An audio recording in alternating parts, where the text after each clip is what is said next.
Continuou. Certo homem tinha 2 filhos. O mais moço disse ao pai: Pai, dá-me da parte dos bens que me cabem.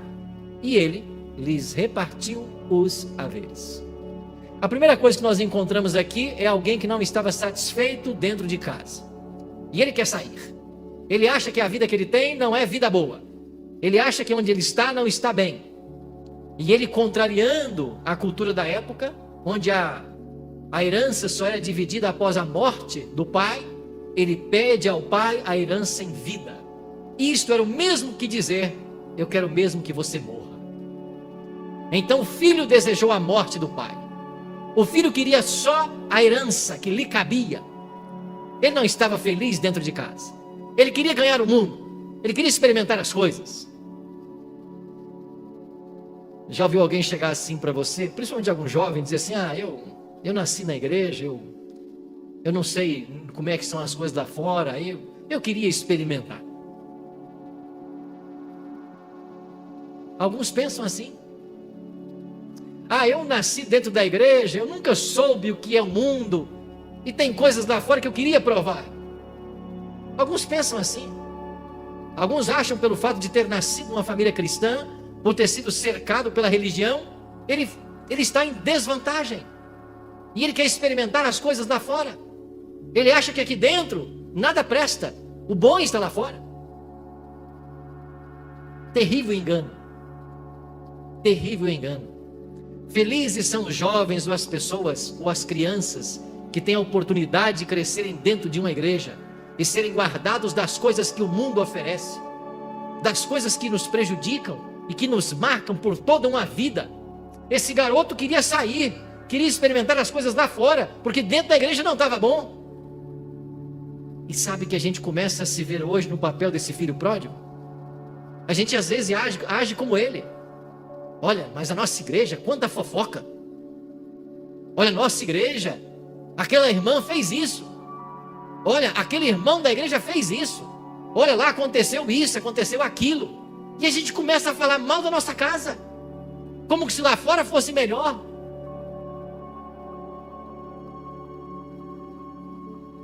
E alguém que cresce no mundo, experimentando as coisas do mundo, vai carregar cicatrizes e lutas por toda uma vida. Às vezes problemas com drogas, às vezes com álcool, às vezes com prostituição, costumes que o mundo impregna nas pessoas. E quantas pessoas eu já não batizei no meu ministério, e depois de batizadas elas confessavam: pastor, a minha luta é muito grande, pastor, porque a vida inteira eu fiz isso. Eu passei 30 anos fumando, 30 anos bebendo. Como é difícil hoje, pastor, ficar sem usar droga. Por quê? Porque lá fora experimentou do que não prestava. E aí quando vem para a igreja, a luta é enorme. E quem está aqui dentro protegido, às vezes acha que o bom está lá fora. É a sensação do filho pródigo. Deixa eu sair. Eu quero o mundo. Quero ganhar o mundo. E ele foi. Pegou sua moto e foi embora de casa. Jesus virou mais uma página da história e disse assim: passados não muitos dias, o filho mais moço, ajuntando tudo o que era seu, partiu para uma terra distante. E lá dissipou todos os seus bens, vivendo o quê? Dissolutamente. Essa palavra dissolutamente quer dizer que ele viveu todos os prazeres que a carne poderia oferecer. Inclusive no final da história, o filho mais velho vai confirmar isto, porque o filho mais velho vai dizer assim: este teu filho aí, que gastou metade da herança dele com prostitutas, meretrizes, o senhor o recebe de novo. Está na Bíblia. Ele gastou foi com isso. Gastou com prostituição, gastou com farra, com bebida, com festas. Ele achava que ele estava bem porque ele estava cercado de amigos. Mas os amigos não queriam ele, os amigos queriam seu dinheiro. E enquanto ele tinha dinheiro, ele tinha amigos. Mas quando acabou o dinheiro, acabaram os amigos. Ele nunca teve uma verdadeira amizade. O mundo é cruel. Aqui dentro a gente não consegue amizades genuínas. Lá fora parece que tem. Alguns pensam assim. O mundo é cruel. Ele não tinha amigos. As pessoas gostavam do seu dinheiro. Mas quando acabou o dinheiro, o que aconteceu? Jesus virou mais uma página. Depois de ter consumido tudo, gastou a sua fortuna. Sobreveio àquele país uma grande fome e ele começou a passar necessidade. Então, ele foi e se agregou a um dos cidadãos daquela terra, e este o mandou para os seus campos a guardar porcos. Ali, desejava ele fartar-se das alfarrobas que os porcos comiam, mas ninguém lhe dava nada. É isso que o mundo faz com as pessoas. Primeiro ele te convida, ele apresenta as luzes, ele te apresenta avenidas, ele vislumbra um futuro extraordinário. E quando as pessoas começam a trilhar esse caminho, elas descobrem que elas estão numa terra de miséria e necessidade, e que ninguém liga para essas pessoas. E o resultado desse garoto, que deixou a casa paterna, achando que lá não estava bem, foi parar lá numa pocilga, comendo lavagem com os porcos. Imagine para um judeu ouvir essa história, porque o judeu não come carne de porco, o judeu nem porco toca no cadáver de um porco. E quando Jesus começou a contar a história, e os seus ouvintes que o criticavam estavam ali ouvindo a história e ouviram que esse garoto pediu metade da sua herança, eles começaram a odiar esse garoto. Mas que atrevimento, desejar a morte do pai, pedir a herança. Aí Jesus continuou a história, mas ele foi e ele gastou tudo que tinha e foi morar com os porcos. E o auditório disse: bem feito, é o que ele merece. Aí, comer lavagem com animais imundos é o que ele merece por ter rejeitado a casa paterna. E eles começaram a gostar da história. Essa história está legal, a vida ensina, a vida paga, bem feito. Aí é o lugar dele, comendo lavagem com os porcos. E os judeus pensavam que a história acabava por aí, mas Jesus não tinha acabado ainda. Esse garoto lá, convivendo com os porcos, teve tempo para refletir. E sabe que Deus muitas vezes permite que você vá parar numa pocilga para você refletir? Sabe que Deus às vezes permite que você vá parar num leito de um hospital para você olhar para o teto? Sabe que às vezes Deus permite que a casa caia para que você acorde? Sabe que às vezes Deus permite que a saúde vá embora para você reconhecer que há um Deus? Deus permite, porque Deus, em sua bondade, Ele pega o mal que Satanás provoca e transforma em bênção para os filhos. Às vezes Deus permite que a tua empresa quebre, que a tua conta bancária fique vermelha, para você saber que há um Deus no céu que governa, para tirar esses deuses da nossa vida, achando que a gente tem tudo porque tem dinheiro, tudo está bem porque tem posição. Quem precisa de Deus? Como eu mencionei semana passada, aquele professor universitário: eu não preciso de Deus. Deus serve para quê? Eu nunca precisei de Deus. Deixa eu falar com você que está me assistindo em casa aí. Pode ser que você esteja numa situação muito confortável hoje e ache que você não precisa de Deus, mas Deus é tão bondoso que às vezes permite que você vá parar em certas circunstâncias para você reconhecer que há um Deus no céu. E se Ele precisar que você passe por 7 anos, como fez com Nabucodonosor, Ele vai fazer, para te restituir a vida, para te dar sentido e para te levar para o céu. É assim que Deus faz. Então, se você tenta se agarrar a alguma coisa que não é espiritual, alguma coisa que não é aprovada por Deus, se você tenta apegar-se a isto, Deus às vezes permite que tudo vá por água abaixo, para você entender que há um Deus no céu que governa e que tem um plano para você. E ele, nessa situação, a Bíblia diz que ele caiu em si. E caindo em si, diz o verso 17. O que significa cair em si? O Espírito Santo trabalhou com esse jovem. O Espírito Santo mostrou a real condição dele. O Espírito Santo mostrou por que ele estava naquela circunstância e para onde ele poderia ir, quais suas opções. Caindo em si, diz o texto, ele disse assim: quantos trabalhadores de meu pai têm pão com fartura, e eu aqui morro de fome? Levantar-me-ei, irei ter com meu pai, e lhe direi: Pai, pequei contra o céu diante de ti, já não sou digno de ser chamado teu filho, trata-me como um dos teus trabalhadores. A palavra trabalhador aqui No Novo Testamento é a mesma palavra de escravo, doulos. É o trabalhador, o servidor, o escravo. Em outras palavras, o filho pródigo, quando ele foi tocado pelo Espírito Santo e caiu em si, ele disse para o pai, ou pensou em dizer para o pai: eu vou chegar lá e vou dizer, olha, eu pequei contra o céu diante de ti, eu fiz coisa errada, mas o Senhor pode me receber de volta, o Senhor pode permitir que eu seja mais um escravo na fazenda? O Senhor me permite? E esse garoto, reunindo as últimas forças que tinha, ele começou a decorar esse discurso. E em cada passo que ele dava de volta para casa, ele gravava o seu discurso. Quando eu chegar na fazenda, diante de meu pai, eu vou dizer para ele: pai, pequei contra o céu diante de ti, eu não sou digno mais de ser chamado teu filho, mas o senhor tem uma vaga de escravo nessa fazenda? Pelo menos isso o senhor tem. E ele decorou esse discurso, e ele começou o caminho de volta. É o Espírito Santo que nos leva de volta. É o Espírito Santo que mostra quando estamos em pecado. É o Espírito Santo que nos convence do erro. E se a gente não permite que o Espírito Santo atue na vida, você vai ser uma pessoa inconversa. Você vai ser uma pessoa entregue a Satanás. Porque se o Espírito não trabalha em você, se ele não te leva ao arrependimento e à conversão, quem vai levar? Quem vai dizer para você que você está errado?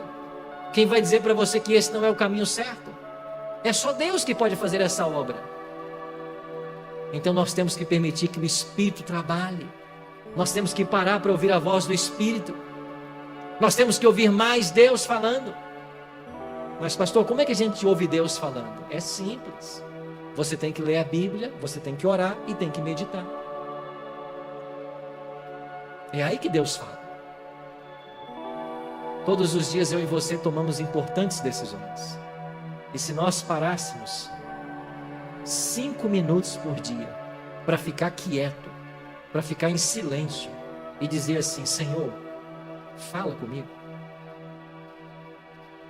a gente não tomaria o tanto de decisão errada que a gente toma, não faria o tanto de besteira que a gente faz e seríamos muito mais felizes. 5 minutos. Você sentar numa cadeira, você ir para um canto, sozinho, silêncio, fechar os olhos e ficar 5 minutos quieto, só esperando Deus falar. Fala comigo, Senhor. O que eu devo fazer? Eu devo ir? Não ir? Eu devo comprar? Não comprar? Eu devo vender? Não vender? Eu devo alugar? Não alugar? Eu devo comer? Não comer? Fala comigo. E Deus vai falar. Mas a gente não cria o hábito. A gente acorda e já quer sair fazendo as coisas, sem primeiro ficar. Tem que ficar.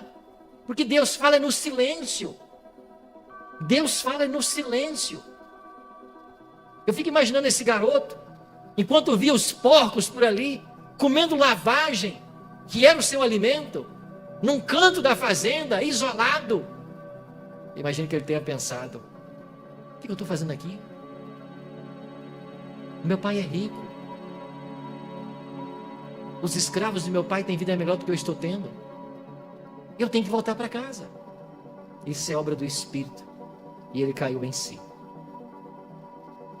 Gravou o discurso: Pai, pequei contra o céu diante de ti, já não sou digno de ser chamado teu filho, trata-me como um dos teus escravos.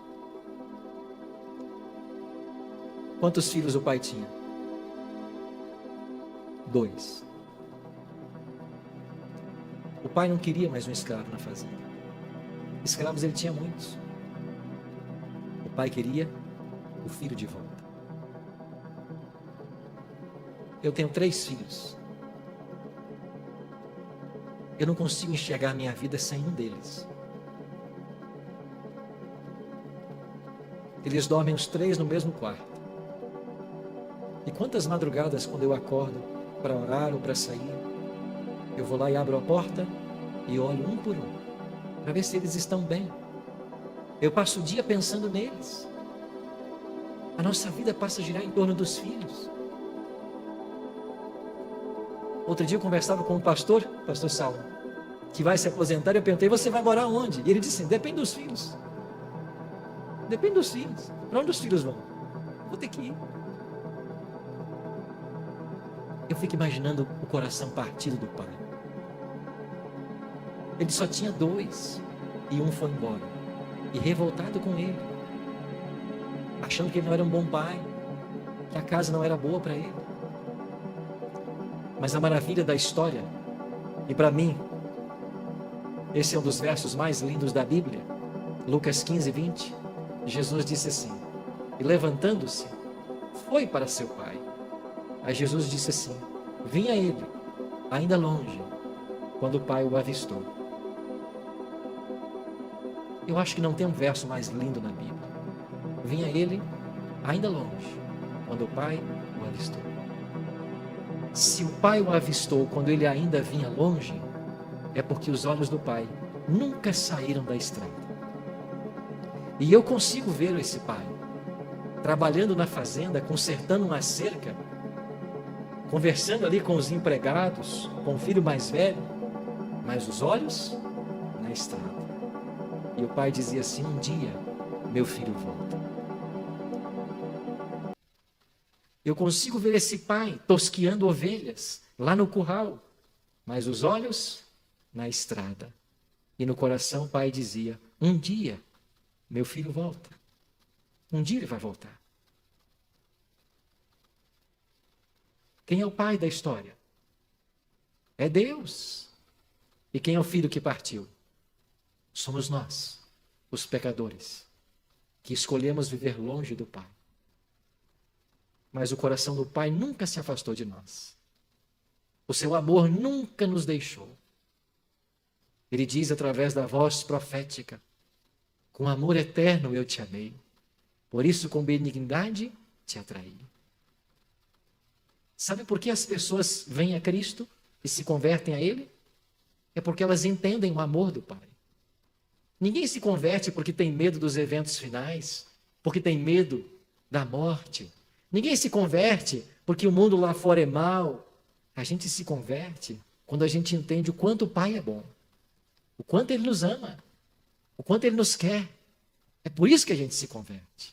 A gente quer estar perto desse Pai que faz tudo, fez tudo. E quando o filho era apenas uma silhueta lá no horizonte, o pai já o enxergou. E Jesus falou assim, e quando o pai o viu, compadecido dele, correu, ou correndo, o abraçou e o beijou.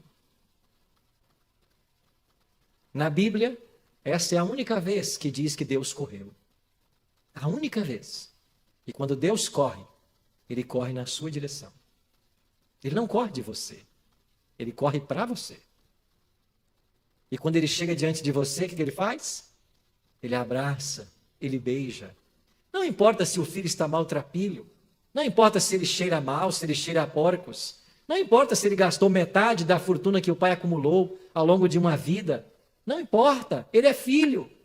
Escravos ele tem muito, filhos ele só tinha 2. E então o filho começa agora a pronunciar o discurso que ele ensaiou. No verso 21, o filho diz assim, Pai, eu pequei contra o céu diante de ti. Eu já não sou digno de ser chamado teu filho. E o que acontece em seguida? O pai interrompe o filho.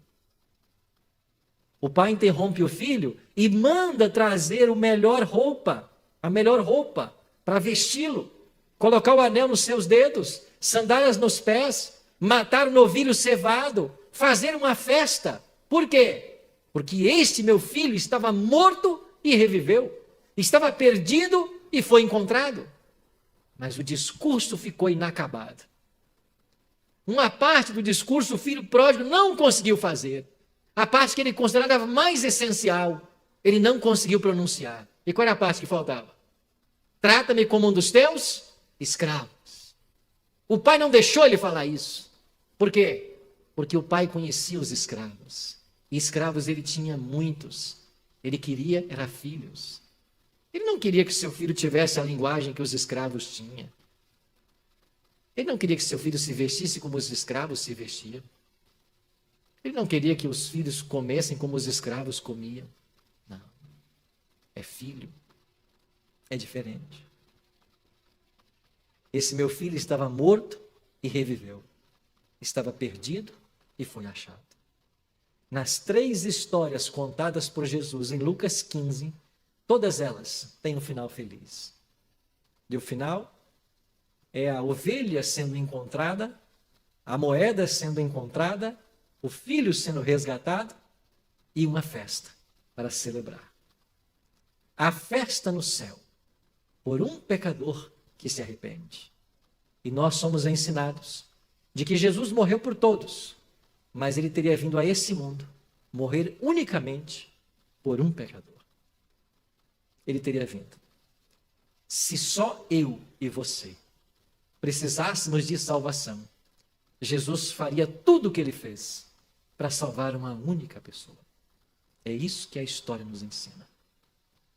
Então, quando Cristo foi criticado por associar com pecadores, ele contou 3 histórias para ensinar que ele veio para os pecadores, para que eles não mais continuassem no pecado, mas que eles fossem resgatados e levados para a casa do Pai. A saída, a solução. Não importa o problema que estejamos enfrentando, não importa a circunstância que nos segure longe da casa do Pai.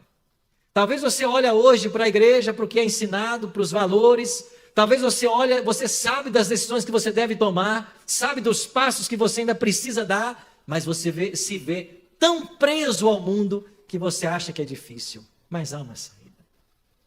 Há uma saída. E se nós tomarmos a decisão de voltarmos, nós temos a certeza, por esta parábola, que o Pai vai estar de braços abertos para nos receber. Porque o Pai nos ama com amor eterno. Um amor que nunca terá fim. Um amor incondicional. O que é isso? A gente não sabe direito. Mas é assim o amor. O amor de Deus. Incondicional. Não importa as vezes que você agiu como filho pródigo. Não importa quão longe você tenha ido na sua vida espiritual. Não importa quão baixo você tenha ido no pecado. Não importa. Porque nada do que você faz vai levar o Pai a te amar menos. Nada. Você pode escolher fazer o que você quiser da sua vida. O Pai nunca vai te amar menos por isso. Porque o Pai não te ama com base nas coisas que você faz. O Pai nos ama com base em quem nós somos. E nós não somos escravos. Nós somos filhos. Príncipes e princesas no reino dos céus. Nada mais caloroso, confortador, aconchegante do que o abraço do Pai. Nada mais. E se você se sente um grande pecador, a graça maravilhosa para você. Porque aonde abundou o pecado, superabundou a graça, o perdão e o amor.